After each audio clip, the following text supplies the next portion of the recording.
10-15 चमकती धमकती ट्रेन को दिखाकर आप पूरा इंफ्रास्ट्रक्चर, पूरा ढांचा खोखला करते चले जाएंगे, यह मंजूर नहीं। सवाल आपकी विजन, आपकी सोच, आपकी नीयत पर है। रेल मंत्री के ट्विटर रिप्लाईज अगर आप देखें तो जो आम डब्बे होते हैं, जनरल डब्बे होते हैं, बोगियां होती है, उनकी स्थिति आपने देखी होगी। यही कोरोमंडल एक्सप्रेस का कुछ दिनों पुराना, अगर आप रेल मंत्री की टाइमलाइन पर जाएंगे तो आप देखेंगे वीडियोस, सांस लेने की जगह नहीं होती। यह है असलियत। आप वंदे भारत की 5-6 वो दिखा दिखाकर क्या बताना चाहते हैं कि पूरी भारतीय रेल ऐसी चल रही है? 70 साल अलग अलग सरकारों ने भारतीय रेल को एक भरोसे की सवारी बनाया था।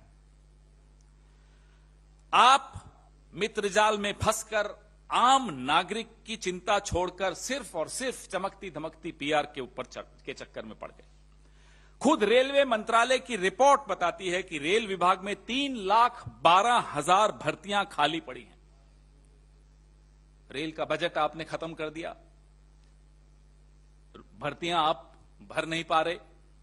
हमारा इतिहास तो देख लीजिए, उससे तो सीख लीजिए कि कैसे जिम्मेदारी लेते थे, कैसे नैतिकता थी। लेकिन अब आपको एक नीति छोड़नी पड़ेगी। प्राण जाए पर पीआर न जाए, यह नीति छोड़नी पड़ेगी।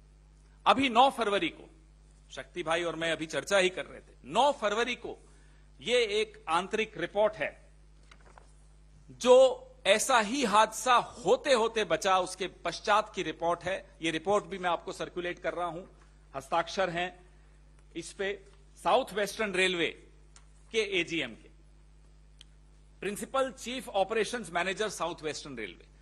जब वो बता रहे हैं कि ये सिग्नलिंग जो इंटरलॉकिंग सिस्टम है, इसमें खोट है, अगर जल्दी ही इस खोट को दूर नहीं किया जाए तो इस तरह के हादसे होते रहेंगे। 9 फरवरी को यह रिपोर्ट सर्कुलेट हुई रेलवे मिनिस्ट्री में। उसके पश्चात क्या कदम उठाए गए, यह भी हम जानना चाहते हैं। इससे पहले कि शक्ति सिंह गोहिल जी स्टैंडिंग कमेटी की रिपोर्ट पर चर्चा करें, हमारे 3 सवाल। क्या प्रधानमंत्री जी इस सदी के सबसे भयावह रेल दुर्घटना की जिम्मेदारी लेंगे? नंबर 2, क्या प्रधानमंत्री जी अपने रेलवे मिनिस्टर श्री अश्विनी वैष्णव का इस्तीफा लेंगे?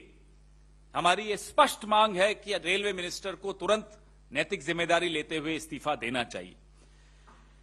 सीएजी रिपोर्ट, पार्लियामेंट की स्टैंडिंग कमेटी रिपोर्ट, इन तमाम रिपोर्टों का, और ये 9 फरवरी की जो रिपोर्ट थी साउथ वेस्टर्न रेलवे की, इन सब रिपोर्टों पे जो सवाल उठते हैं, इन सवालों का जवाब प्रधानमंत्री जी की तरफ से कौन देगा? और मैं उम्मीद करता हूं कि ये सवाल आप उठाएंगे।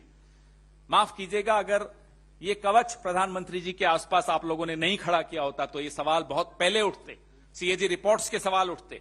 इस रिपोर्ट को कहीं ना कहीं छपते हुए हम देखते, इस पे चर्चा और डिबेट्स होती, तो शायद ये 288 लोग अपनी जान नहीं गंवाते। हमारा और आपका काम सरकार को जनता से बचाने का नहीं है, जनता को सरकार से बचाने का। अभी भी समय है, हम सबको यह जिम्मेदारी निभानी पड़ेगी, नहीं तो ये दुर्घटनाएं होती रहेंगी, लोगों की जान जाती रहेगी और यूं ही हम एक दूसरे को ढांढस बंधाते रहेंगे।